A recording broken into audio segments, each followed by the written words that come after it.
if anybody ever asked what I was supposed to say I was Black. And I was like, well, why would anybody ask that? Why would anybody ask that question? I mean, it's clear I'm not white, so I have to be Black, right? It didn't make sense to me. None of it made sense.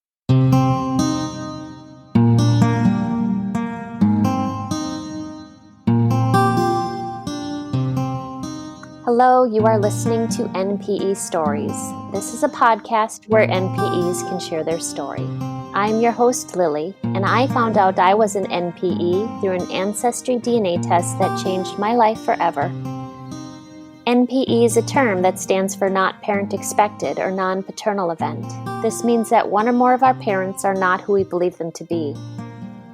NPE Stories is a podcast where NPEs can share their story of what their original family was like, how they found out they were an NPE, and what their journey has been like since the day they found out.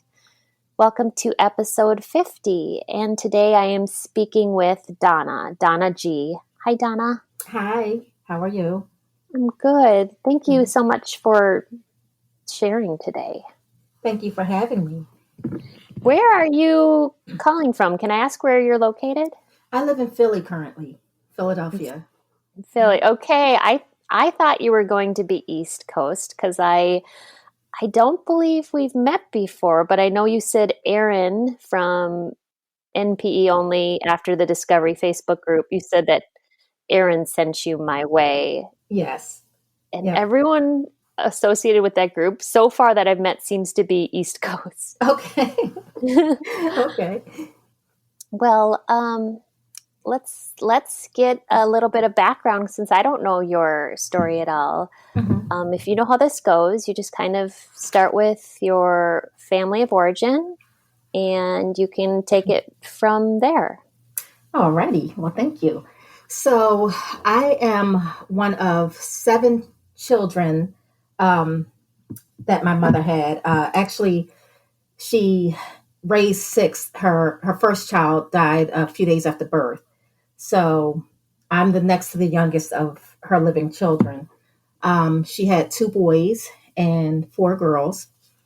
And so it's a little different because when I grew up, I was raised with my 2 brothers and later on my youngest sister. For my mother was in a previous relationship prior to my birth, and she had 2 children, 2 girls. And because of the semantics of that relationship, they weren't allowed to be raised with her. So I grew up thinking I was the oldest girl. And before my youngest sister, I was the only girl. So my brothers were like 10 and 11 years older than me, or 11 and 12, something like that. And I'm 2 years older than my youngest sister. So for all that time, I thought I was the only girl. Now, so it was my mother, the man who I call my father, my brothers, and then my youngest sister, myself. When I was 4, I found out that I had 2 older sisters. And that just kind of changed everything for me because I didn't know where I fit anymore. To be honest, I didn't really feel like I fit anyway, because up to that point, I didn't look like anybody. My mother insisted that I looked like her grandmother, which would have been my great-grandmother, but I hadn't seen any pictures of her, so I had no idea who that was. But I was certain that I couldn't figure it out because I didn't really look like my mom. I didn't look like my father, and I didn't look like my brothers. So who did I look like? And I knew that very early on.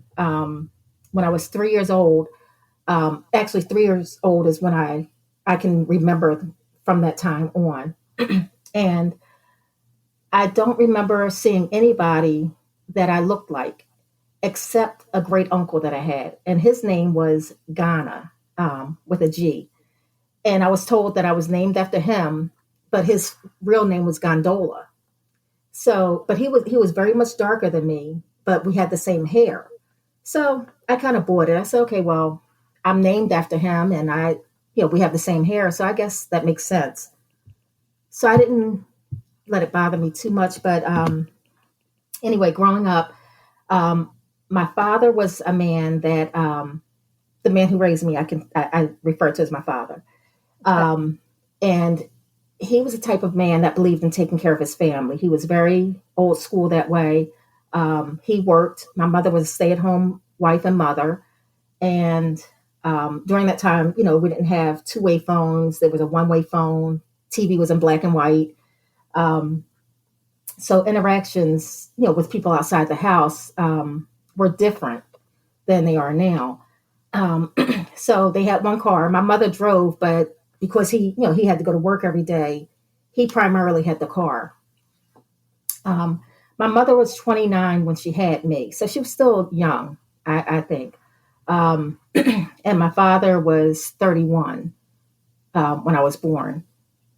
And I mean, to me, they seemed like they loved each other. I mean, they fought a lot. They fought a lot, but they seemed like they loved each other in spite of that. Um, and I loved my father to death. I loved him to death. I loved him to life. He truly was the first man that I ever loved. Um, I don't know why I loved him so much. I just did. And when I think about it now, sometimes I think I was maybe instinctually, I knew that he wasn't really my father. And I just felt like I needed to prove to him that it was okay to love me. And I don't know. So I mean, I did everything he did. He was a mechanic. I love cars. Everything I know about a car is because I watched him incessantly. He was just that kind of guy. He did everything. He made sure everything in the house was right. My mother took care of the house and the home. He took care of providing for us, and he was a great provider. Um, we needed for nothing. We wanted for nothing. Growing up, we used to go away every summer for anywhere from a week to a month down to the shore. Um, my mother didn't like to travel a lot, but he did. And, when we did go places, he made it fun for us. We weren't, my mother she was old school too. So we didn't eat out, like how people eat out today. If we wanted a hamburger, she was going to fix it. That's how, if we wanted a Big Mac, she made Big Macs. So when we got food outside of the house, that was from Daddy. That was him. Like I said, they used to fight, and their fights were bad. They were really bad. And because my brothers were so much older, they left the house when I was still a little girl. So up until they left, they were the mediators and the interceders in the fights. When they left, that became my job. So there was a script, and there was a list of to-dos in the event there was a fight, and what I was supposed to do, and all that kind of stuff. So, but one of the things that always stood out to me was, in these arguments, I remember hearing about this child that wasn't my father's. And I was little, so I didn't know what that meant really. But I often wondered, was it me? And the reason being was because it seemed like I was always chasing him for love. I didn't get a whole lot of that back from him. And when my sister came after me, it seemed like he naturally loved her. He showed her openly that he loved her. He wasn't mean to me, but he just wasn't as affectionate with me as he was with her. And together, him and my mother with my sister were like the perfect family. And I just didn't feel like I fit in. Um, but I didn't understand that. And then when I was about 6, I remember asking my mom, was I adopted? Because I just felt like everybody treated me differently. There were times that, like my father, he used to take us to work with him. And, he would introduce us to his friends and things like that. And I remember one time in particular, one of his friends, he said, who are these two little girls? And he said, these are my daughters. And he said, your daughters? And he looked at me. He said, that's not your daughter. He pointed specifically at me. Oh, no. And I remember feeling like, oh my God, like, uh-oh. Because I had heard about this in the arguments, that there was a kid that wasn't his. So did this man know that I wasn't daddy's? I was scared to death. I was scared to death. And I was hurt for my father because I felt like, you know, this wasn't something he wanted other people to know. I don't know. I just felt like I had to protect him somehow. And it scared me. And we just didn't talk about it. The whole way home, we were silent. There was no conversation, nothing. But I just know that it, it made me think. It used to make me think. So one day when I was about seven, actually eight, we had just moved into a new house. And by now, my two older sisters were living with us. And my mother called us all into the dining room. And I call this the day that we were issued fathers. And so my mother, for whatever reason, I don't know why, but she said, okay, I want to make this clear. I want everybody to know who is who and why your name is this and why your name is that. So she proceeded to tell us, everybody who's their father. So she told my two older brothers, she had been married before. She told them who their father was. She told my sisters who their father was. And then she told me and my sister who our father was. But it didn't make sense to me because I could see my brothers, because they looked alike. And I could see my sisters because they looked alike. But me and my youngest sister did not look alike. And I didn't look like anybody else. So at that meeting, I said, well, who's my father? And one of my brothers, he got so angry. He was like, see, Mom, that's what I'm talking about. She's always saying stupid things. And I didn't think it was stupid. I was serious because what you're saying doesn't make sense. What I see and what you say don't make sense. So clarify. And she said, so I said, well, how come me and my sister have this different last names than everybody else? Why do we have, these last names? We didn't have Daddy's last name. So my mother told us that during the 60s, when we were born, that children had to take the name of their mothers. And at the time that we were born, she wasn't legally divorced from her first husband before she married my father. So we had to take her first husband's name, but that later on that Daddy was going to legally adopt us to make us have his last name. So I'm thinking, because I already knew I couldn't ask any more questions. So I'm thinking, well, why would Daddy have to adopt us if we're his? That doesn't make sense. But I couldn't ask anybody. And she just said, if anybody asks, you tell them that your mother and father are married and your last name is really his last name, but there's a story. So at 7 years old, I knew that I had to give this long dissertation as to why my last name was different. And I'm thinking, but why? Why would anybody ask that? This didn't make sense. And so that always factored into me, for me. Growing up, I knew I had to be on standby for that. But then the other thing I had to be on standby was if anybody ever asked what I was supposed to say I was Black. And I was like, well, why would anybody ask that? Why would anybody ask that question? I mean, it's clear I'm not white, so I have to be Black, right? It didn't make sense to me. None of it made sense. And nobody would answer any questions. I had nothing to base anything on. So, my mom said I wasn't adopted. And throughout my lifetime, as a child, I would periodically, break down and cry because I was like, I have to be adopted. I don't fit in. I just don't fit in. And she would say, no, you look just like my grandmother. You look like your cousin Lisa. No, you're not adopted. You're not adopted. Okay, well, so that was that. But, I still always felt this thing between me and my father. I just felt like he didn't love me as much as he loved my sister. Like my other siblings knew he wasn't their father, but he was good to them and they loved him too. But if I'm his daughter, why does he treat me different? I'm older.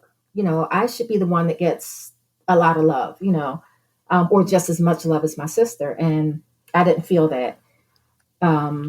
So that's how that started. And then when I was 12, there's a story. When I was 12, I had this really nice birthday party. And when I turned 12, the Bee Gees had the #1 album at the time on the pop charts, and it was the Staying Alive album. and I love the Bee Gees. So my mom had a friend who was a baker, and he baked me a cake in the shape of an album for the Bee Gees that said "Staying Alive." So it was really cool. And back then, that's when, like at a birthday party, kids had hot dogs and you had cake and ice cream and you had punch and, people brought gifts, And I remember, so we were opening the gifts and I get this little box and it's a gold chain with a gold with a jade ball inside of a cage. And it was so pretty. And I remember holding it up and I said, "Who gave me this? Who gave me this?"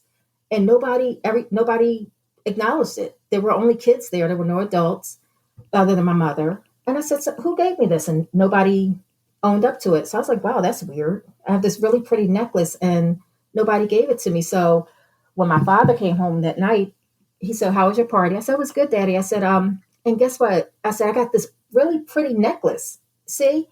And he said, "Oh, okay." He said, "Who gave it to you?" I said, "I don't know." I said, "It was just here. It was in a box and it was just here." He said, "Okay, that's nice. No big deal." But I was hoping it was from him, but clearly it wasn't because he never said it was. So that always left a question mark in my brain because I'm like, how did somebody get a necklace here for me that I didn't see? These are all my friends. Um, Nobody said anything different. Like my best friend was there. I knew what she got me and some other friends. So how did this necklace get here? But I love that necklace. I don't know why I just did. When I was little, I remember asking my mother, you know, and I think all kids kind of go through this. I remember asking her, "Mommy, tell me about, when I was born, like what happened? How did you know you were having me and stuff like that?" And the first story she told me was how I wasn't wanted. She said that her and my father didn't want me. When she found out she was pregnant with me, I was her sixth pregnancy, her sixth baby, her fifth living baby. And she just didn't feel like she wanted any more kids. And I just didn't understand that because in my little girl mind, I'm thinking, well, you already have four kids. What difference does another one make? I mean, I was a little girl, so I didn't understand, but I'm thinking, but it was me. Like, how could you not want me? And I said, "Well, why didn't you want me?" And she said, "I just didn't." She said, "I had enough kids and I just didn't want you." And she didn't say she didn't want me. She said, "I just didn't want to have another baby." That's what she said. And she told me how she was staying with her grandmother at the time. And she went in the house. She found out she was pregnant. She went in the house. She had made the appointment for the abortion. And she went to the house to get some things. And her grandmother was a praying woman. And she was blind. She had diabetes. And she was blind from the diabetes. And she knew what was going on with my mother. And she said, "Please don't do this." She said, "I know what you're about to do. Please don't do this. Don't do this." And she said, "Grandma, you don't understand. You don't know. You don't know what's going on. You don't understand." And she said when she left the house, her grandmother was praying as she left the house. So her and my father met at the health center. And as she was about to go to the health center, walk up the steps, she said her legs literally froze on her. She couldn't move her legs. And she got mad because she said she knew it was because her grandmother prayed. That's why she couldn't do it. And my father was, whatever she wanted, he was going to do. He loved her. So if she said she didn't want another baby, he was okay with that. So he said, "What's the matter?" She said, "I can't do it. I can't do it." So that was that. So for me, on top of already thinking that I'm adopted, hearing that there's a kid that's not his, the one thing that I did know for certain was that I wasn't wanted. And it was kind of fortified by the fact that my father he didn't really reach out to me the way that he did with my sister. Mm-hmm. So I felt like there was something about me that made him not love me. There was something about me that made me not lovable. And the other thing was that people used to always say I was a really pretty little girl. But my mother used to always say, "Don't ever let people tell you that you're so pretty. Beauty's in the eye of the beholder, and beauty is only skin deep. And if you have an ugly inside, you're uglier outside." So I took that to mean as a little girl that I wasn't pretty, that I couldn't let people tell me I was pretty because I'm not pretty. And daddy doesn't seem to like me, so I must not be pretty. He was the first man I had interaction with, so that's what mattered to me. Mm-hmm.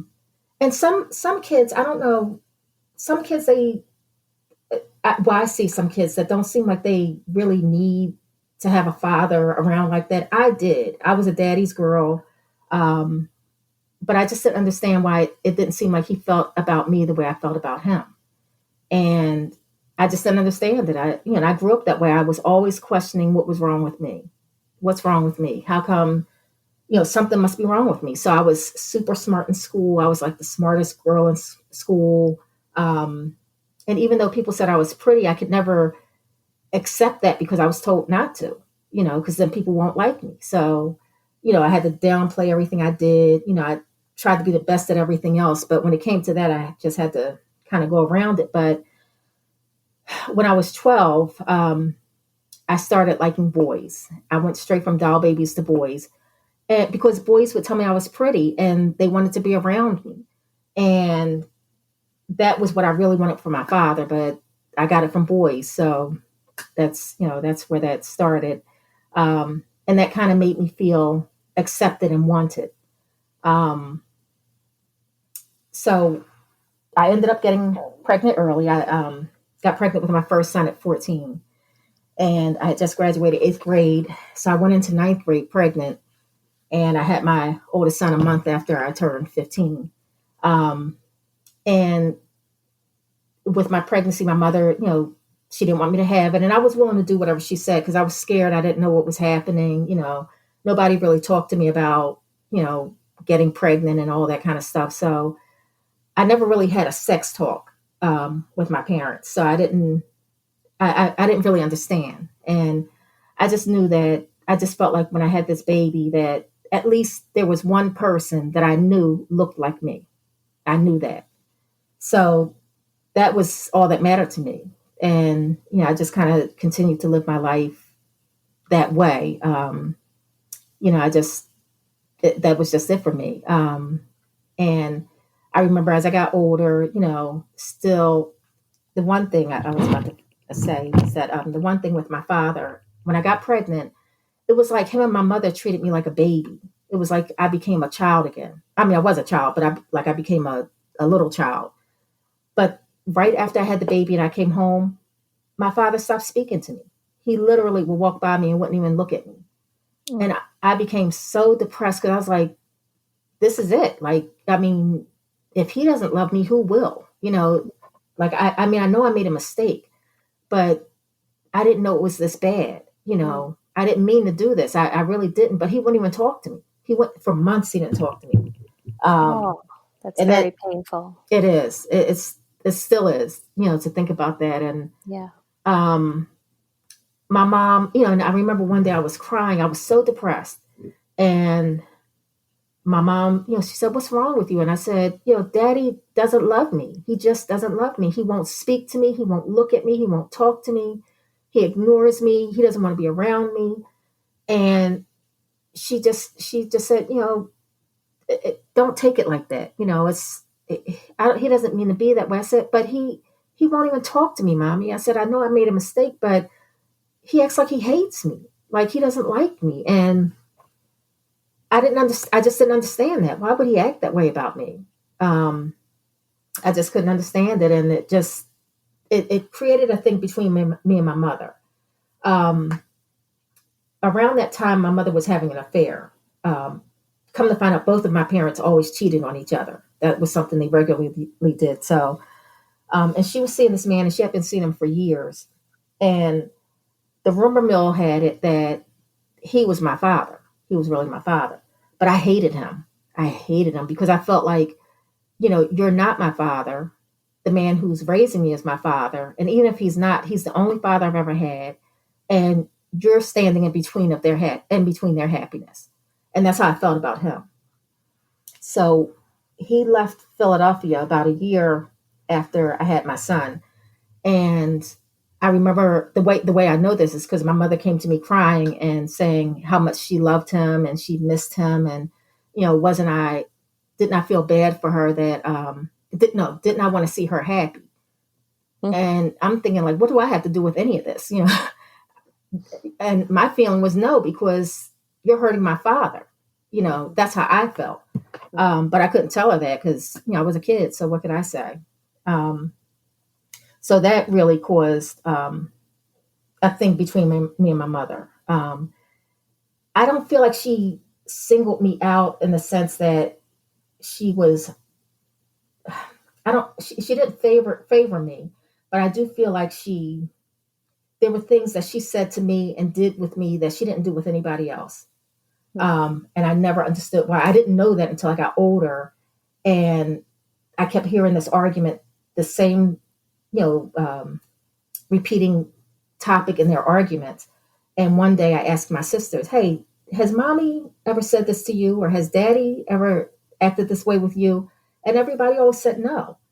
So I was like, do you think I'm adopted? Like, I started asking people, am I adopted? What's happening? Like, what's going on? And nobody knew. Nobody knew, but it was always in me. And I got married for the first time when I was 18, because I just didn't want any more parts of whatever was happening at home.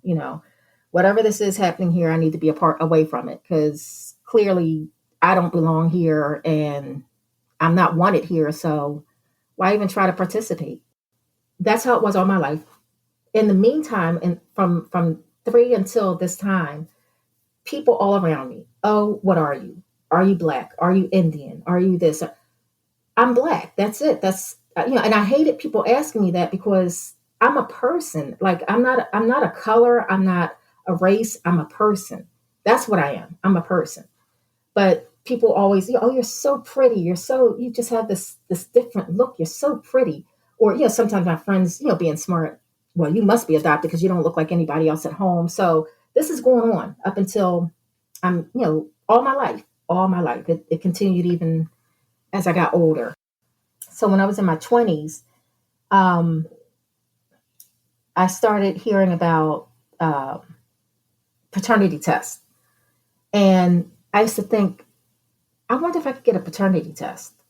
And by now, there's more of a rift between me and my mother, because now I'm a woman too. I've got children. I had my first child, like I said, a month after I turned 15. I had my 6th child a month before I turned 23. I was married, but I had 6 children in 8 years. And I loved being pregnant because it was the one time that I didn't have to worry about how I looked. It was the only time I didn't have to worry about that. I didn't have to worry about if I got fat, if I, whatever. It wasn't about me. It was about something else outside of me. That was crazy, but it made me think more about my paternity, because I knew who my children's fathers were. So there was never a question. There was never any issue. Everybody was on the same page to a degree, although I repeated that same pattern with my oldest son as what was happening to me. But mine was a little different, because my then husband told me, look, I'm going to take care of him. I love you. I love him. He's my son. I'm going to legally adopt him, but we're going to keep this secret. So I'm perpetuating another secret just like me, because I was a secret. And, like I said, my mother, she co-signed it because secrets were what she did. So she was okay with that. But that even made me resent her all the more, because I felt like, there's something you're not telling me. And I don't know why. I don't know what it is. But if I'm adopted, I just want to know. But she just wouldn't tell me anything. So a couple of times in my 20s, I sat her down and I asked her, I said, Mommy, I said, I need to have a conversation with you. I need to know who my father is. I need to know. I said, I feel like Daddy's not my father and nobody will tell me. And I need you to tell me. Nobody's going to know better than you. And the first time she told me, she said, I'm sorry that you feel like you have a right to know, but I'm not going to tell you. Maybe one day, but not now. Okay. Well, okay. So I'm in my 20s. She's in her I guess she's in her 50s by now. And when you're in your 20s, 50 is old. So that's like 1 foot in the grave. So if anytime she ever got a cold, I was scared to death because I was like, she's going to take it to her grave. Maybe on her deathbed, she'll tell me. So now I made it my mission that I had to be around her at all times because I needed to know. And sure enough, she got sick one time. She got really sick, went to the hospital, and I was right by her bedside just in case she was about to check out. I wanted to be there so she could tell me. And as it would be, she never went anywhere. So, and she, to her, it was just me being a doting daughter. I remember one time later on when I was in my 30s, and she had gotten really sick. And the doctor had told her she had to have a surgery to unclog her arteries. And he told her, he said, you can't smoke before the surgery or you could die. And I remember her smoking up until she went into surgery. And sure enough, she almost died. They literally had to put her upside down in her bed because her organs were shutting down. And that was the most hurtful thing in the world to see my mother like that. But while my siblings were dealing with the fact that she might not live, I was dealing with the fact that not only might she not live, but she might not ever tell me who my father is. So, I camped out at the hospital. And I remember when she came to, she pulled through. She had been intubated. And when they took the tube out, she couldn't talk. And she whispered to me, "I love you." But I remember my eyes were big as saucers. And I was thinking, oh my gosh, she's going to tell me. She's trying to tell me. And she was just trying to tell me she loved me. I was like, man, that's okay. I get that. But, that's not what I wanted to hear. But thank you. So by this time in my 30s, I'm asking everybody I can ask, do you know anything? Do you know anything? And as soon as I think to ask somebody, I go to them, they die, so it's like, oh my gosh, somebody's trying to stop me from finding out anything. So I said, you know what? Enough is enough. During all of this, my mother and father had divorced. And when they divorced, my father told one of my sisters, don't tell Donna where I am.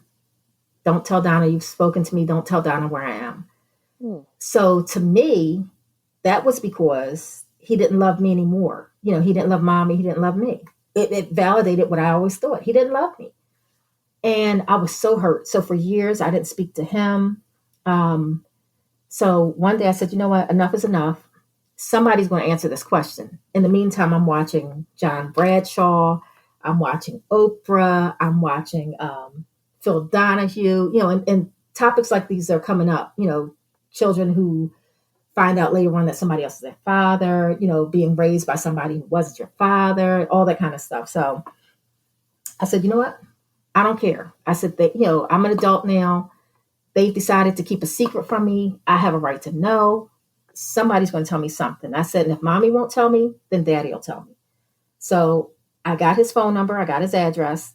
I think that was the first time my first real detective attempt, because I found out where he lived and got his phone number and address. So I called his house, and by now he had remarried. So his wife answered the phone, and I told her who I was, and I wanted to speak to him. And she said, Donna, you don't know, do you? I said, no, what? She said, your father's in the hospital. I said, he is? She said, I thought that's what you were calling about. I said, no. I said, why is he in the hospital? What's wrong with him? She said, he has lung cancer. And because mind you, he had had prostate cancer some years before that, and cancer ran through his family. So he had the prostate cancer, got better, but then it came back as lung cancer. So at that moment, I had a decision to make. Do I still go ask him what I needed to know? Or do I go through this journey with him, knowing that this might be the last time I get to talk to him? And I decided at that moment that whatever this journey was, I was going through this with him because he was my father. He was the only father I had ever known.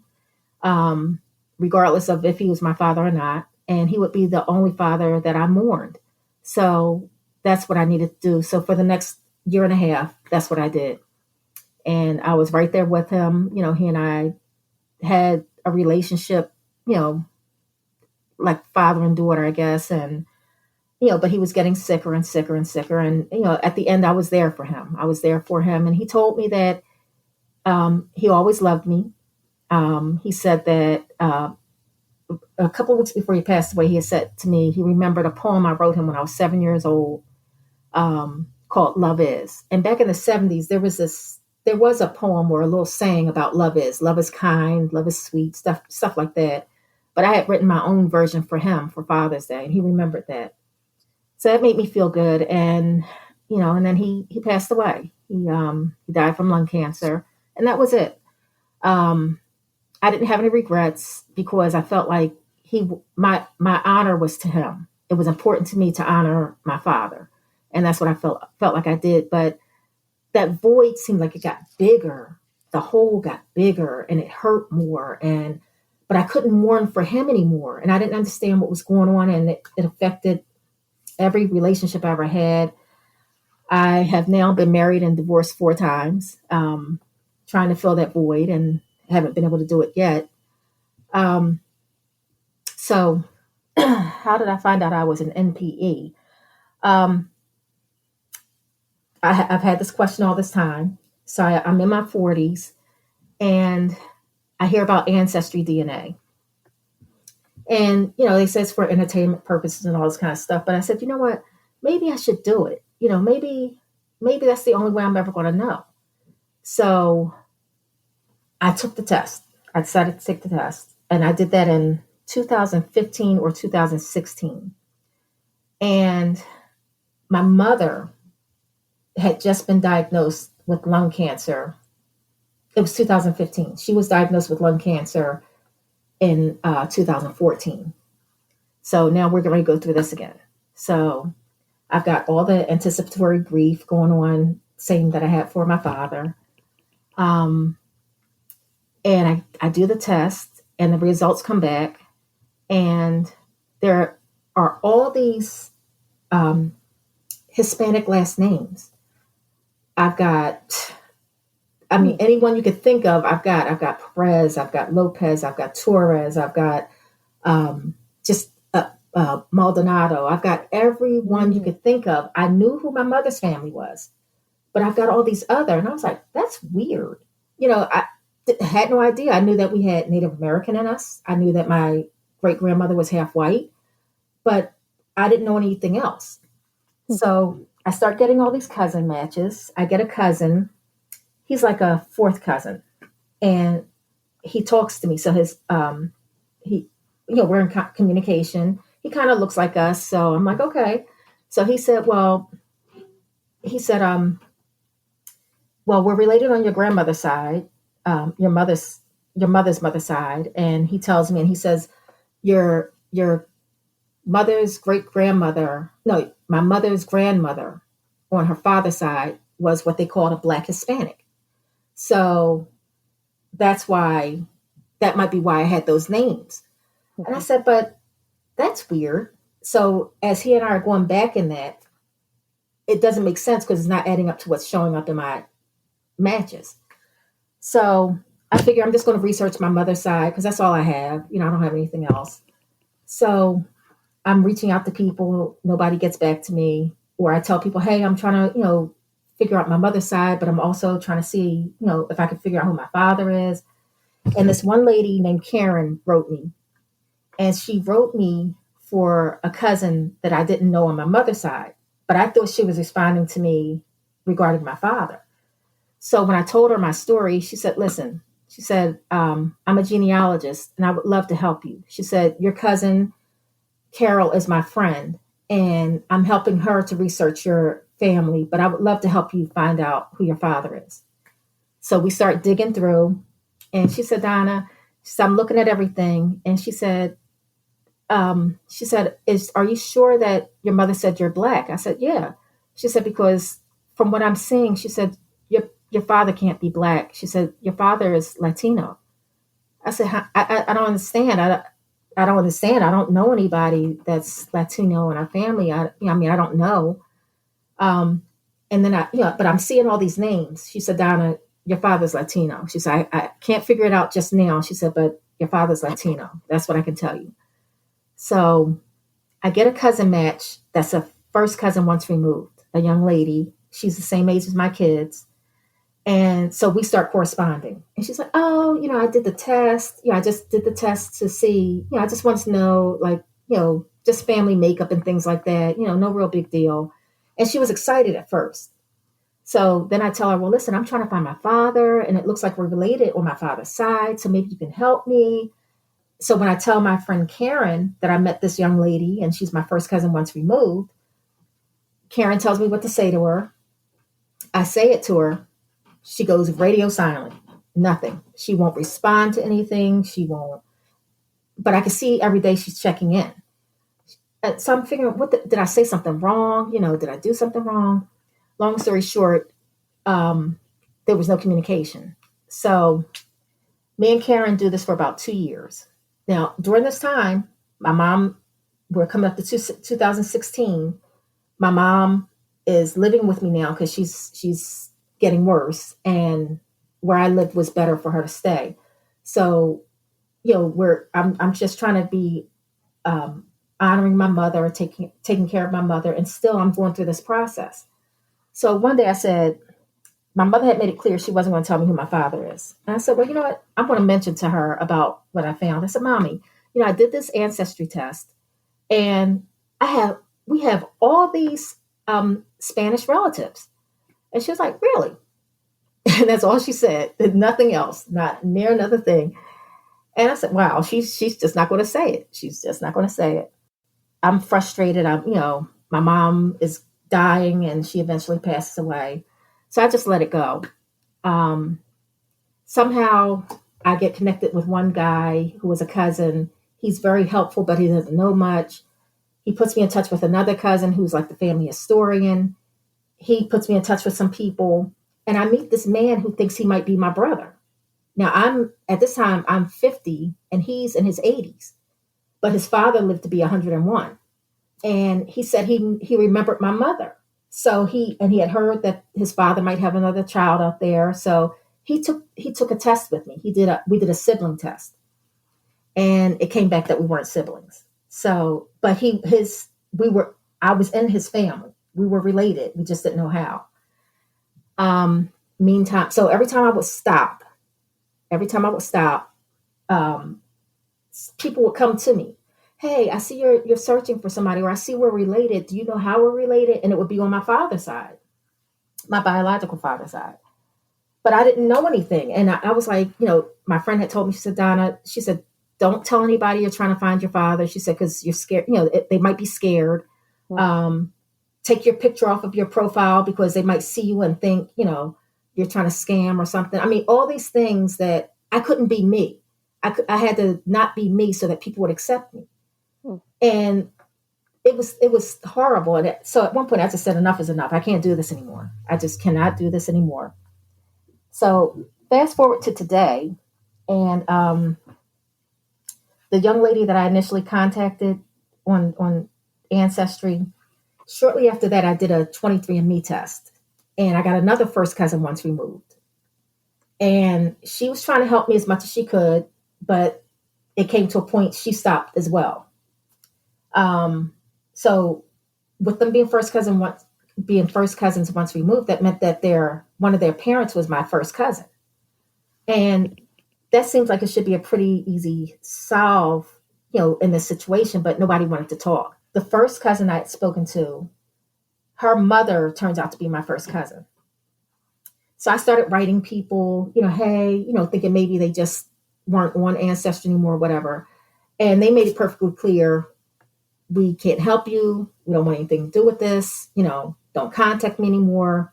Basically, they were not nice to me at all. Not nice. They were very unkind. Then my friend Karen, she said, listen, she said, Donna, you're just going to hurt yourself even more. So maybe you just need to leave it alone. This might be as far as you can go. We had gotten to the point that we were pretty certain who my grandparents were on my father's side, but we couldn't figure out all the kids.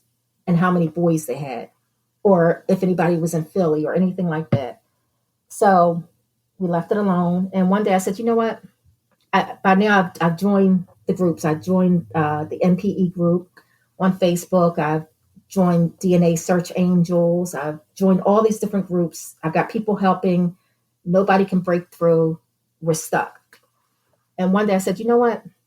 I'm just, I said, this one lady, my one cousin, she's really nasty and she's really mean. So I'm stalking her Facebook page. And I see she has a daughter, but they don't have any interaction with each other. And I said, that's weird because I have one daughter and there's no way I'm not going to interact with my daughter. Something has to be up. And this woman is not nice. So maybe her daughter doesn't like her. I banked on that. I didn't tell anybody what I was doing except the group. And I sent the letter to the daughter. I found the daughter. I sent the letter to her daughter. Her daughter responded. And I was right. Her daughter hates her mother. She says she's a horrible person. And anything she could do to help me, she would do. And she started me on the journey. And this has only been like in the last 3 months. She sent me to come to find out her mother, there were 3 sisters and a brother. The 2 sisters, her mother and one of her other aunts, were the ones that were really nasty towards me, very nasty. But she sent me to another sister who wasn't like that at all. And she helped me. And so I wrote the letter I wrote to her. They sent the letter to Puerto Rico. So apparently there were 3 brothers, and one of the brothers is my father. So I'm happy to say that today, as of this recording, in about 2 weeks, I will know, hopefully I will know which brother is my father. One of the children of one of the brothers, the one that we think is my father, he agreed to take the test. So we're waiting for that to come back. So hopefully that will be it. And that's where I am. Oh my gosh. Oh my gosh. This is really exciting. Okay. So why 2 weeks? You have to wait for a DNA test. Is that it? Well, we did Ancestry. Oh, yes. Okay. So what happened after I first contacted you, I think I contacted you, and then right after I contacted you, this is when everything took off. Everything. And I was like, oh my gosh, like, how does this happen? I mean, I had walked away from everything. I canceled my Ancestry subscription. I stopped logging into anything. I stopped everything. And all of a sudden, everything just opened up. So my cousin / half brother, took the test about a month ago. And as of today, when I checked in, they said it should be ready in 2 weeks. So. Oh my goodness. Yep. So it's exciting. It's exciting. But you know what? I thought I would be more excited than I am. I don't know. I don't know if it's because of everything I've been through with this, but I have this level of acceptance now. It is what it is. I mean, if the person that took the test, if he is my half brother, our father is deceased. But the family that I've been in contact with, they are so welcoming. They are happy to have me in their family. They want to meet me. They want to meet my children. I mean, it's like we're family. I'm not that I needed family because I come from a large family, but after what I had been through prior to this, to get to this point, I never thought I would be here. I mean, it even got to the point that being in the groups, I stopped going on Facebook because I hated every other notification. Somebody, oh, hey, December 1st, I got my Ancestry DNA kit. I sent it off on the 10th. Hey, it's January 2nd, and I know who my father is. Like, seriously, like, I hated it. I started hating it, and I didn't want to be mean to anybody, but I just couldn't do it anymore. My heart couldn't take it anymore. Yeah. Because some people had told me, I said, listen, Donna, you may leave this world and never know who your father is here on earth. And I was starting to buy into that. And there's still that probability. I mean, there's, we don't know. But the good thing is that my grandparents did have 4 sons. 2 are deceased. 1 never left Puerto Rico. My mother never flew. So he's probably out of the equation. The other brother lived in Philly. he's deceased, but he lived in Philly up until 2005. Him and my mother lived and worked all in the same areas. My mother was a social butterfly. He was a social butterfly. They both like to drink. They like to party. So that's probably how they met. I don't know. The other brother, he was a traveler, but nobody knows if he actually ever made it in Philadelphia. However, he's still alive. He's in Puerto Rico. And after Hurricane Maria, my grandparents had a farm, and he used to take care of the farm after they passed. After Hurricane Maria, the farm pretty much got wiped away, and he's living there in a little shack, and that's where he wants to stay. So he's open to talking to me, but I think he's waiting now for the test results to come in to see, if he could tell me anything or whatever. So that's how that's sitting right now. So. What does your composition look like? I don't know. Does it say specifically like Puerto Rican, or is it kind of more general, like Pacific Islander? Or how does that? Well, it wouldn't be Pacific Islander. It would be a it's a mixture of everything. But it has. I have a large amount of Spain. What else is there? Spain, Indigenous America, and Puerto Rico shows up. Puerto Rico, it does show up. It shows up as Puerto Rico. My most recent ancestors came from Puerto Rico. So my paternal grandparents came from Yabucoa. My father and his siblings were born in Yabucoa, and that's where my uncle/father is currently. So, wow. So that's how it is. And so this has been a shock on so many levels. I had a cousin tell me, well, now you're going to have to learn how to speak Spanish. And I'm thinking, why? Why? I mean, it's different. Everything is different now in a way. It's exciting. It's new. It's scary because I see other people's stories, and sometimes, you get to this point and then people, they shut you down here too. They say, you know what? Hey, this is too much. And if the man that's deceased, if he is my father, his wife is still living, and they had 4 children together, and the children are taking care of their mom. So there's a good possibility if I'm their sibling, they might not have anything to do with me because they don't want their mom to be hurt, and I get that. I do get it.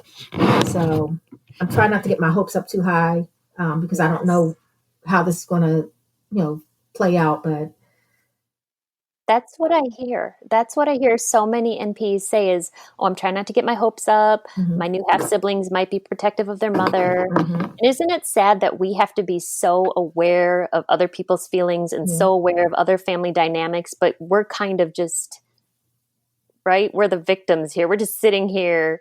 And I don't mean to say victim, but we're sitting here without answers, living with a secret, and we are having to be so cautious and aware of other people in the family. And it's like, where's our answers? Yep. We're the secrets. We are the secrets. Not only in my situation, I was a secret keeper. And then even with this, there's some family that said, hey, listen, we've sent you pictures. Could you not share them with anybody? So there's still secrets, And I don't want to expose anybody. I'm not trying to exploit anyone, nothing like that. I want nothing. I've been sincere. I just want to know my father's name. And I would like to know some medical history. I need to know that. And I would love to know more about my grandparents. And I'm open to a relationship with family, but it's not a requirement. I get it. If your family has no more room for me, it's okay. But I just want to know who my father is. And that's it. I'll walk away. So, you said before we started recording today, you said, I'm done with secrets. I'm done with secrets. And that's so true. It's like, once this is out, once the truth is out, we're not going to live with secrets anymore. Nope. And I'm so against it. So if people want to talk to you or get in touch with you, find out more about your story and maybe even get updates in the next couple weeks, how could they do that? Well, I am on Facebook, and my name on Facebook is Donna Garey, Garey. And I can be emailed as well at Donna, Donna, .garey, GAREY, at yahoo.com. I will So, be sure to put those in the resources for today's episode as well. And thank you, Donna, so much for bringing us up to where you're at today and telling us your story today. thank you so much, Lily. Thank you for allowing me that opportunity. Thanks again to Donna for sharing today. These stories are here for us to identify with. If you are an NPE that would like to share your story, email npestories@gmail.com. You do not have to give any identifying information. If you are an NPE and would like to share your story, I'd like to hear from you. Subscribe to this podcast to hear more. Come heal with us.